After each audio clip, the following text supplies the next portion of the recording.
Então vamos lá, nono ano. Nós estamos aqui na página 84 e 85 e essa aqui é a proposta de produção textual que eu vou usar como nota para vocês no nosso primeiro bimestre. Então vocês estão vendo que aqui na página 84 tem algumas informações sobre a Mafalda, falando sobre o Joaquim Salvador Lavado, que era conhecido como Quino. Era ele o criador das tirinhas da Mafalda. E aí nós vamos ver um pouquinho sobre como que a Mafalda, essa personagem, ela era extremamente crítica, né? Sempre que você lê uma tirinha da Mafalda, você percebe o quanto que essa personagem ela era incisiva. Ela realmente falava sobre coisas que aconteciam no cotidiano de forma bem clara, bem específica. Ela ia mesmo bem na ferida. Ela era cirúrgica, né, com as palavras que ela falava, a forma como ela falava. Então, o que está aqui na nossa proposta, finalzinho aqui do 84? O que a gente realmente tem que fazer? Agora, você produzirá um conto psicológico para ser lido em uma roda de leitura.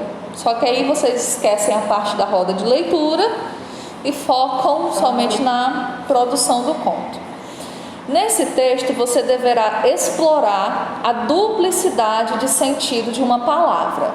É aqui que está o diferencial dessa produção. É isso aqui que vai fazer com que ela seja um pouquinho mais complicada. Nós vamos ter que escolher uma palavra e escrever o nosso conto psicológico com base na duplicidade de sentidos dessa palavra. O que vem a ser a duplicidade de sentidos? É quando eu tenho uma mesma palavra que desperta duas sensações, dois sentimentos, que nos dá dois sentidos, né, especificamente. Exemplo, de novo, o texto que a gente leu antes, da esperança. A palavra esperança, eu tanto posso pensar no sentimento, como eu posso pensar no bichinho, no inseto. Então é uma palavra que tem quantos sentidos? Dois sentidos. Então é isso que vocês vão fazer. E aí, gente, nós temos na página seguinte, que é a 85, algumas palavras que estão aqui como sugestão. Significa que não precisa nós utilizarmos exatamente essas palavras. Não quer dizer que o seu texto vai ter que ser escrito justamente com elas. Porém, elas estão aqui para te dar uma luz. Inclusive, esperança está aqui no quadro, né? Que, como eu acabei de falar, lá no texto da Clarice Lispector, tinha dois sentidos, né? Esperança, sentimento, e esperança, inseto, animalzinho. Então, quais são as palavras aqui do quadro? Espinho. Vamos pensar aí na duplicidade de sentido da palavra espinho. Espinho de peixe, espinho de flores. Aí está dentro do mesmo grupo de espinhos. Agora imagina espinho como dificuldade, espinho como uma dor, espinho como um obstáculo. Então eu poderia, por exemplo, escrever uma história falando sobre uma rosa. Essa rosa tem o quê? Espinhos. E esses espinhos tanto são a parte da planta, né, ligado ali à estrutura vegetal da planta, como também eu poderia fazer uma alusão, um paralelo. De rosa, tem a rosa pura e tem a rosa. Pronto. E aí esse espinho podia ser tanto a parte do vegetal, como também dificuldades, coisas, né, negativas que eu encontrasse pelo caminho. Aí o Enzo acabou de falar da rosa mesmo. Rosa como flor e rosa como o nome de alguém. Tipo assim, a gente pode pôr a rosa, a flor como um objetivo e os espinhos que você vai pegar nela como as dores que você vai ter que suportar para chegar naquele objetivo. Espero que vocês tenham conseguido ouvir, porque foi muito filosófico esse exemplo do Enzo. Então tem, espinho, tem vida, aurora. Aurora, gente, é o surgimento quando o dia começa, quando o sol nasce. Ali é o momento da aurora. O céu, estrela, luz, verdade, esperança, joaninha, pena, muro, calor. Olha, pena de dó, né, do sentimento de se compadecer.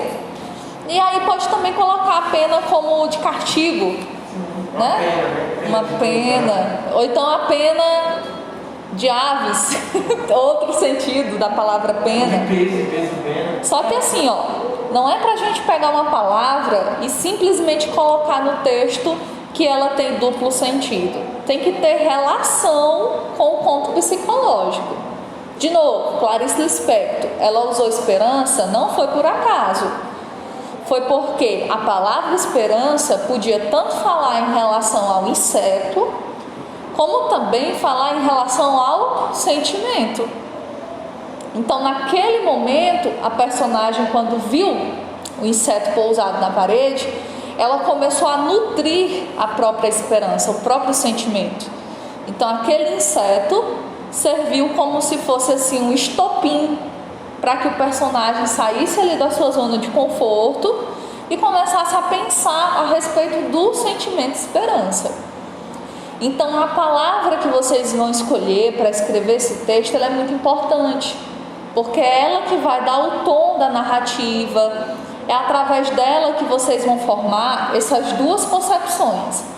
O texto de vocês tem que apresentar de forma muito clara duas realidades: a realidade exterior e a realidade interior.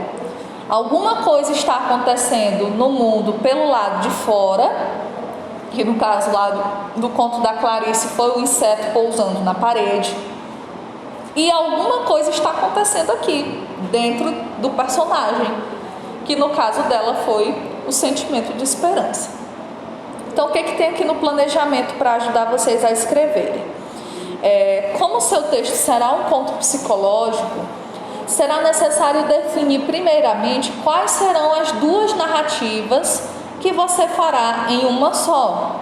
Lembre-se de que uma dessas narrativas abordará a realidade exterior e a outra a realidade interior ou psicológica. Para ajudar no seu planejamento, defina os pontos a seguir. Primeiro, como serão a realidade exterior e interior? Como que o protagonista do conto vai entrar em contato com o seu interior? Que personagem será o antagonista? Como se dará o conflito psicológico? Como esse conflito será resolvido? E o último ponto, é muito importante você observar o uso das orações subordinadas substantivas na construção da sua narração. Esse último ponto, vocês não precisam seguir à risca, né? Não precisa ter necessariamente uma oração subordinada no texto, não. O que vocês realmente precisam entender é o quê? Eu estou pedindo um conto psicológico, certo? Esse conto é uma história narrativa, claro, fictícia, então tudo que está acontecendo no conto é criado, vai sair da sua imaginação. Não são coisas que aconteceram na vida real, mas que poderiam ter acontecido.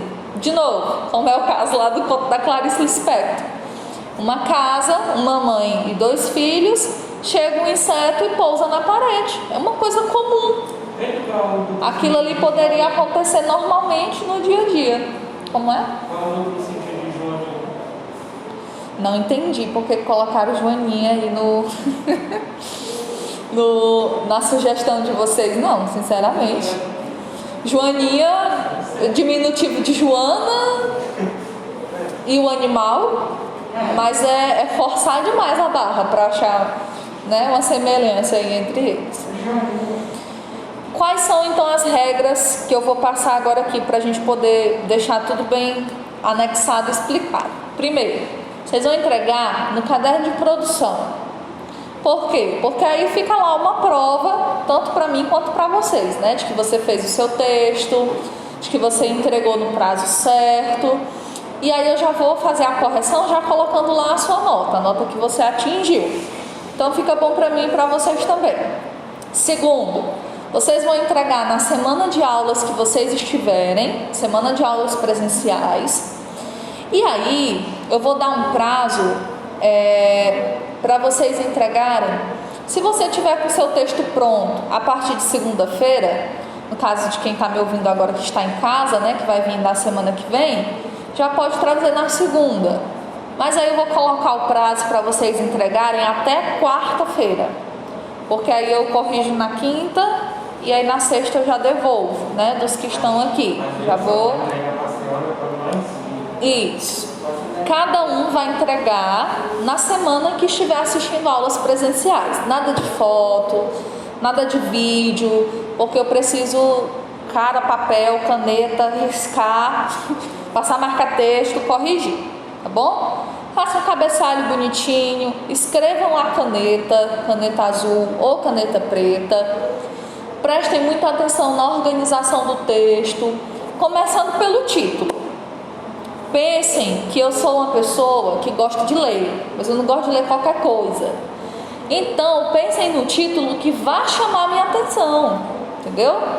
Algo criativo, algo que realmente eu pare, olha rapaz, que coisa interessante, vou ler, gostei.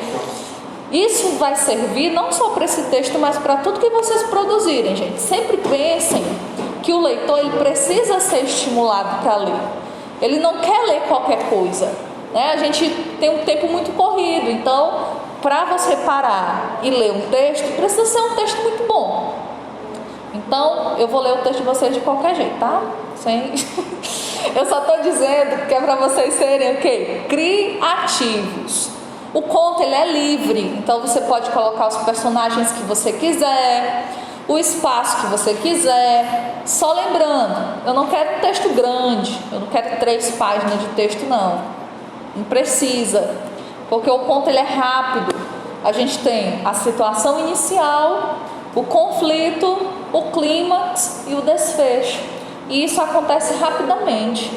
Então se você conseguir fazer o seu texto em uma lauda, tá ótimo. 2 laudas é o máximo, tá bom? Para não escrever uma coisa muito grande, porque o problema de escrever um texto muito grande é que você tem grande facilidade de se perder dentro dele. E aí fica uma coisa...